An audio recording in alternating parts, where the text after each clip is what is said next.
자, 도 닦을 마음을 내 오롯하게 이룬 공덕을 드러낸다. 이러면은 도 닦을 마음을 정발심하게 되면은 공덕이 있다.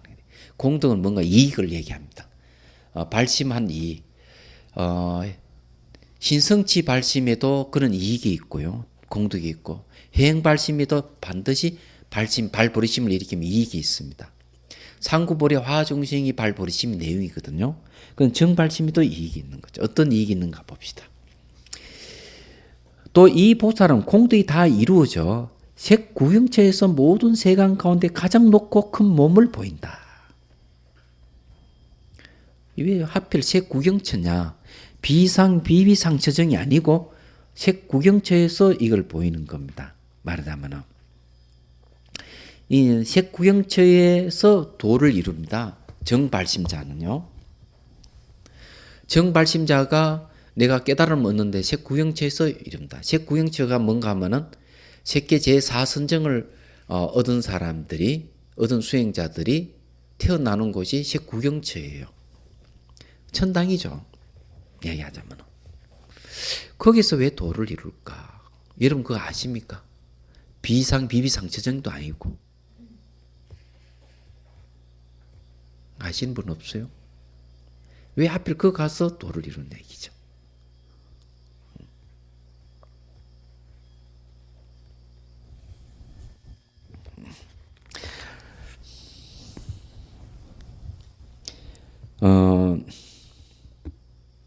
여기에서 이제 이루는 것은 단 한 가지입니다.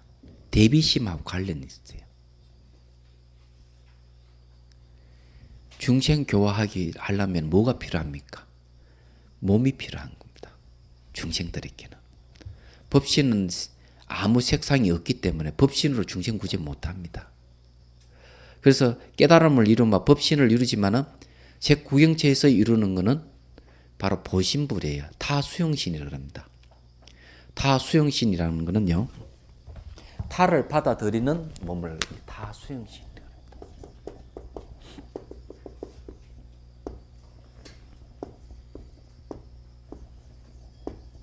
이게 이제 보신을 얘기합니다.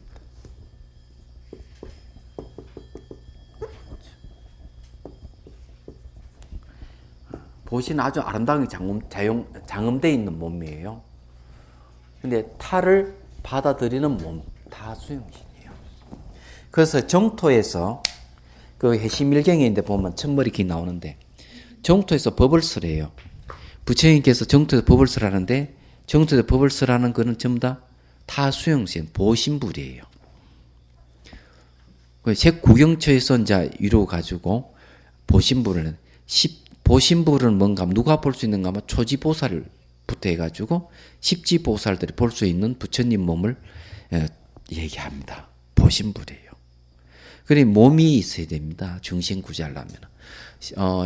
이 십지의 보살도 중생입니다. 얘기하자면 깨달은 중생들이죠. 보살들을 교화하려고 그런 겁니다. 다른 게 아니고. 그래서 세간 가운데 가장 높고 큰 몸을 보인다. 이렇게 이제 얘기합니다. 그럼 세간이라 하는 것은 욕계, 색계, 무색계 다 세간입니다. 색구경처도 세간이에요. 얘기하자면은. 이는 한 생각에 진여와 맞아떨어진 지혜로 문명이 단숨에 사라진 것을 말하니. 문명이 단숨에 사라졌으니 부처죠. 모든 것을 낱낱지 않은 지혜라고 한다. 일체종지를 이룬 겁니다. 일체종지가 정각입니다. 그 일체종지는 어떤 정도냐면은 금강경에 실지실견한다 그랬어요. 부처님은 다 보고 다 안다. 어떤 정도 다 아느냐. 부처님은 중생들 생각을 일일이 생각들을 다 한다는 거죠. 그런 일체종지라 그럽니다. 그래서 일체종지를 이룬 분을 갖다 일체지자라 그럽니다. 이걸요.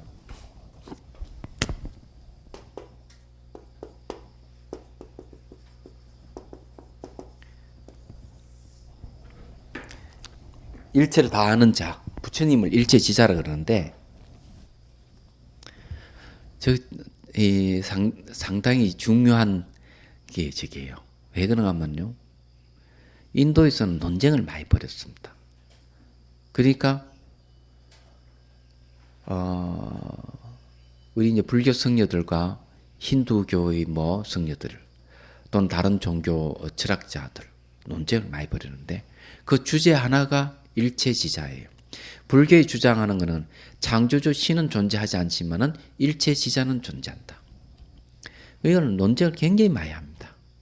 부처님을 모든 걸 다 아시는 분이라서 일체지자라 그러고 그 지혜를 일체종지라고 이렇게 하는 거예요.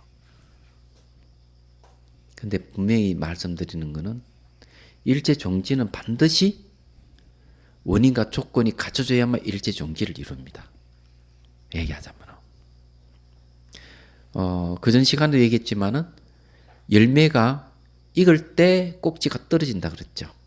열매가 익기 전에 따먹으면 서서 못 먹습니다. 익을 때 되면 지가 알아서 꼭지가 톡 떨어지는 거예요. 그 마찬가지 수행을 해가지고 깨달을 수 있는 조건, 그러니까 원인과 조건이 갖춰지면은 바로 깨달음을 얻는 겁니다. 얘기하자면. 그래서 이 일체 종지도 마찬가지. 이런 지혜를 얻는 것도 그렇게 얻는 거예요. 자, 의심을 없앤다. 묻는다. 허공이 끝이 없으므로 세계가 끝이 없고 세계가 끝이 없으므로 중생이 끝이 없고 중생이 끝이 없으므로 그 마음의 차별도 끝이 없습니다. 이와 같이 경계를 한정 지을 수 없으므로 알고 이해하기 어렵습니다. 무명이 끊어졌다면 마음에 생각이 없는데 어떻게 알 수 있게 모든 것을 낱낱이 아는 지혜라고 부릅니까? 이제 일체 종지에 대해서 이제 이 얘기를 합니다. 그냥 몸이 다 끊어지고 마음이 없다면 아는 것이 없어야 되지 않느냐? 그럼 왜 아는 것이 있느냐 하는 겁니다. 이제 다른 이야기를 한번 해보죠.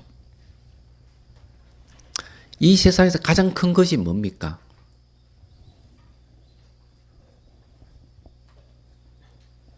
네? 아신 분 계세요? 마음이 제일 커요? 확실합니까? 저는 마음이 제일 크다고 생각을 옛날에 했는데 요즘 좀 달라졌어요. 그러나 아이들에게 물어보면은 제일 큰 게 뭐냐 이러면은 땅 제일 크다. 단나이는 아니다. 땅보다 큰 건 바다다. 그 다음에 바다보다 큰 건 허공이다. 예요. 그럼 한나이는 분명히 이렇게 얘기합니다. 허공보다 더 큰 거는 마음이다. 자, 허공보다 더 큰 게 마음인지 어떻게 알아요? 선생님 아세요? 응? 그렇죠. 허공을 아는 것이 마음이기 때문에 허공보다 마음이 더 크다. 이렇게 얘기할 수 있죠. 마음보다 더 큰 거는 뭐 있을까요? 없습니까? 마음보다 더 큰 게 있어요.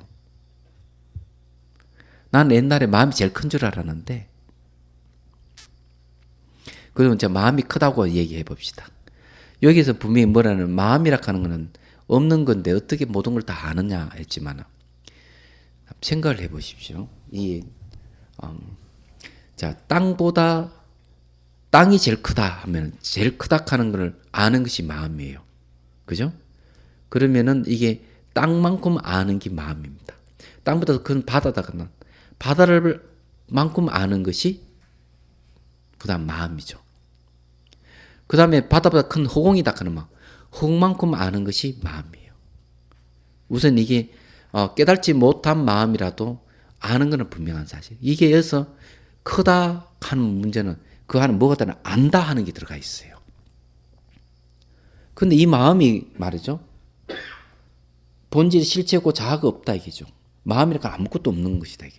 그러면 어떻게 일체 모든 걸 안다고 이렇게 이해할 수 있느냐 하는 게 이 질문의 내용입니다. 얘기하자면. 그런데 마음도 마음이 나름이에요. 얘기하자면. 그래서 중생의 마음은 다 모르는 거고 진여의 마음은 다 아는 겁니다. 자, 근데 그 이유를 보죠. 대답한다. 모든 경계는 본디 한 마음으로서 상념을 벗어났지만 중생들의 헛되이 경계를 보기에 마음에 분별할 수 있는 한정된 모습이 있다. 제가 얘기했잖아요. 허공보다 큰 것이 마음이다. 그냥 허공을 알기 때문에. 그러면 마음보다 더 큰 건 뭐냐? 이죠. 여기 말대로 하자면은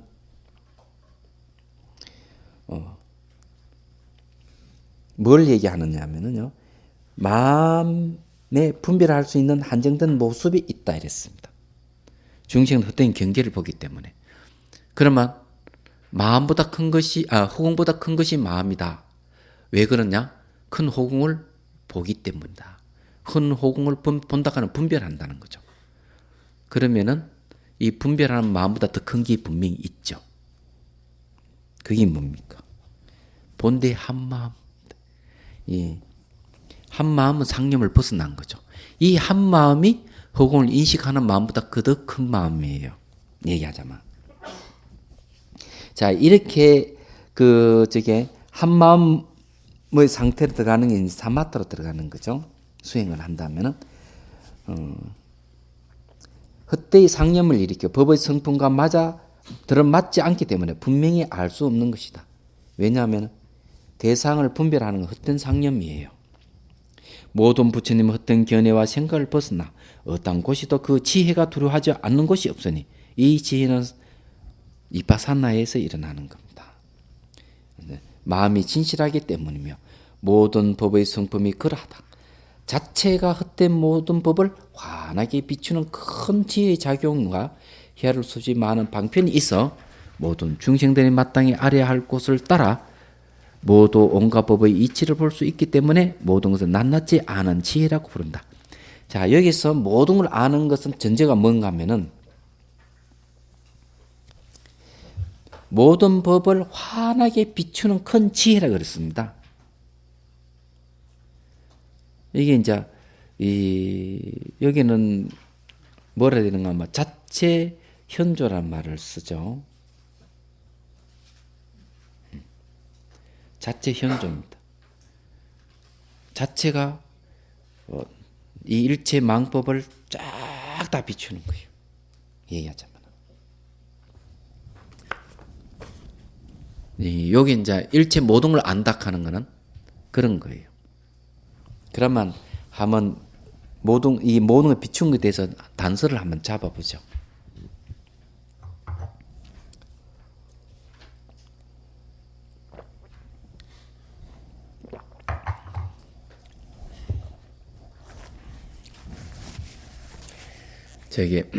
여러분들이 앉아 있는데 등이 보입니까?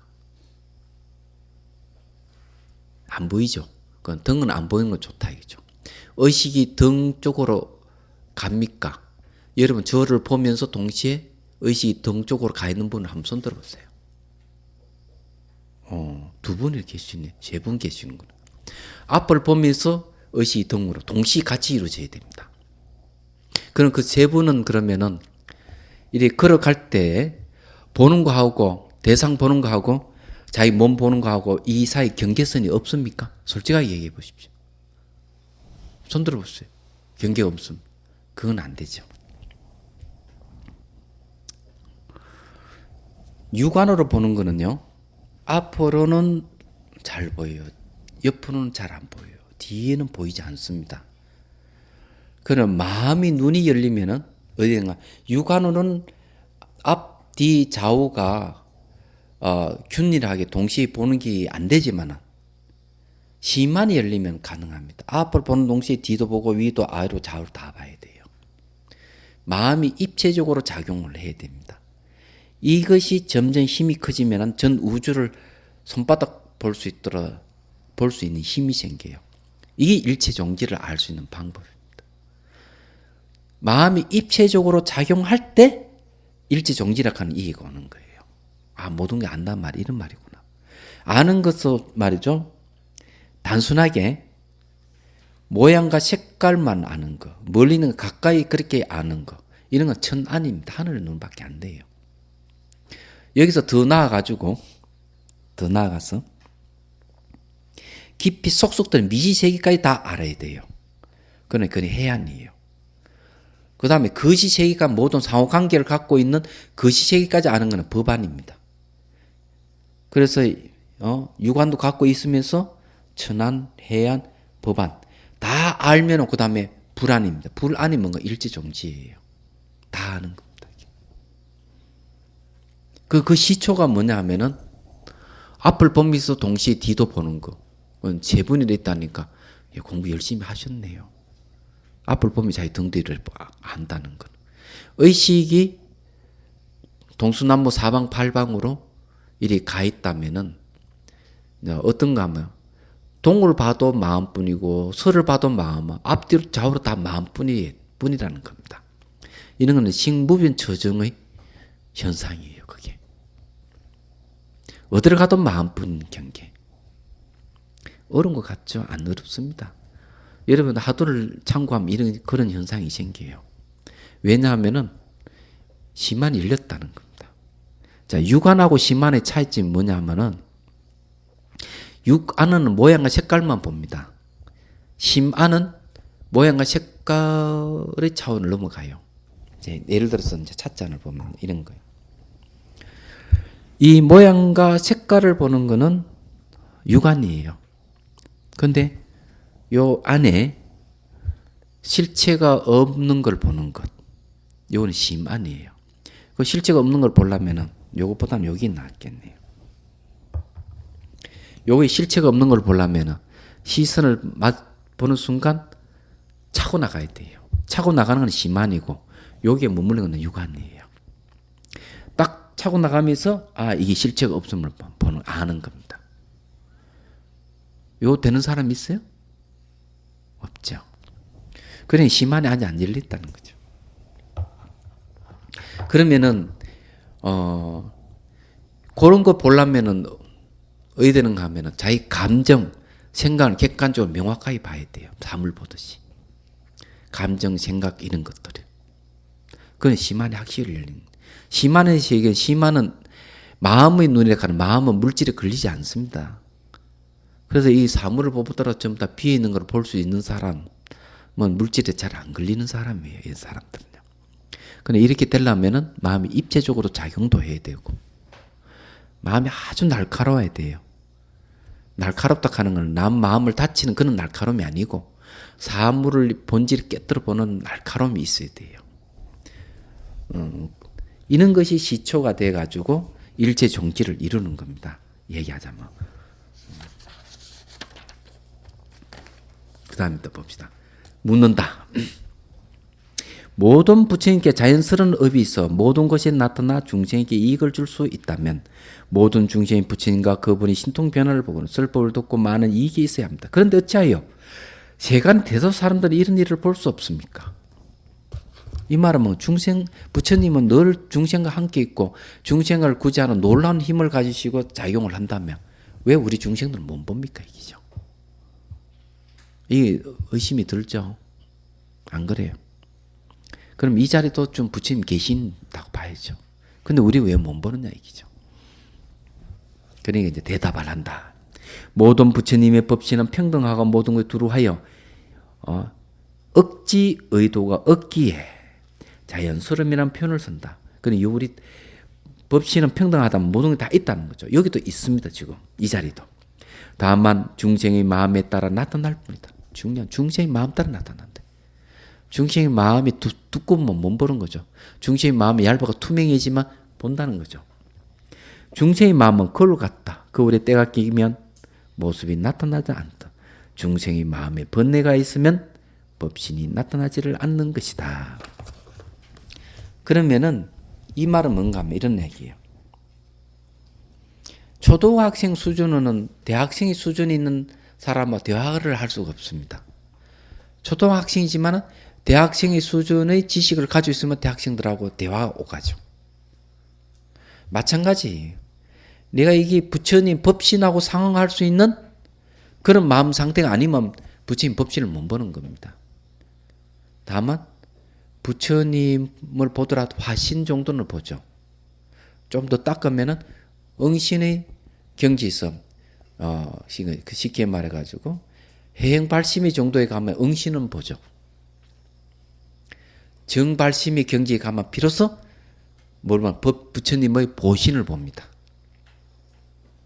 그 다음에 완전한 깨달음을 이뤘을 때 부처님의 법신을 그때 보는 겁니다. 얘기하자면. 그러니까 우리 중생들의 경지에 따라서 부처님이 보이는 거죠. 제가 그 달람살러 갔더니 막 그런 얘기를 하더라고요.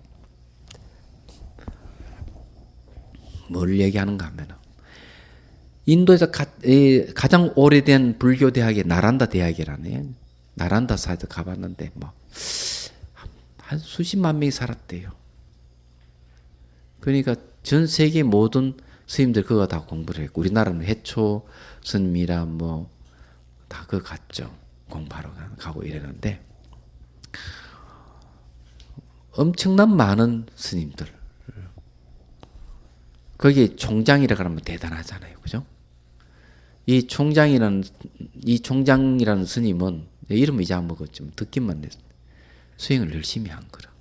이 관상을 하는 거예요. 그러니까 이 어느 그 부처님을 늘 관상을 돌 수행을 쭉 했는데 10년, 20년, 30년, 40년 그렇게 해도 감흥을 못 받은 거라. 얘기하자면 왜 의상 스님은 의상대에서 기도를 하면서 간신보살님 칭견한 얘기 있지 않습니까? 근데 이분 칭견을 못한 거라. 그 부처님을 보살이라 하던가. 그래가지고는 나중에 에이 없는갑다 하고 믿음을 철회한 거야. 그래가지고 그 불상을 갖다가 부숴가지고 이 정통 화장실에다 버려버린 거예요. 그런데 이제 그날 밤 꿈에 이 부처님이 어떤 모습이면 다 부서진 모습으로 똥 묻은 모습으로 탁 나타나가지고 한마디를 합니다. 네가 그렇게 기도를 열심히 하고 수행을 할 때 한 번도 너 곁을 떠난 적이 없다. 딱 그런 얘기하는 거야. 자, 이 말은 무슨 말인가 하면 한 번도 떠난 적이 없는데 이 스님 왜 못 받느냐. 그 총장을 하면 대단한 학식을 갖춘 스님이지만 수행 경계는 별로였던 모양이야. 마음이라 하는 게 거울같이 닦여지지 않았던 모양. 아마 그 스님의 마음은 거울에 울퉁불퉁한 그런 마음이겠죠. 이거 제가 그 며칠 전에 어디 갔는가, 며칠 전이 아니고 한 2주 전인가 추석 전에 어디 갔는가 하면은 인사동 넘어 저게 그 삼청동으로 가는데 국제 갤러리라 하는 데 있더라고요. 누가 거기에 그걸 전시를 하는데 조각물 전시를 하는데 매우 명상직입니다. 갔습니다. 갔는데 턱 보니까 이 구조물이 어디 되는가 하면은 뭐가 툭 튀어나와서 보이는 거예요.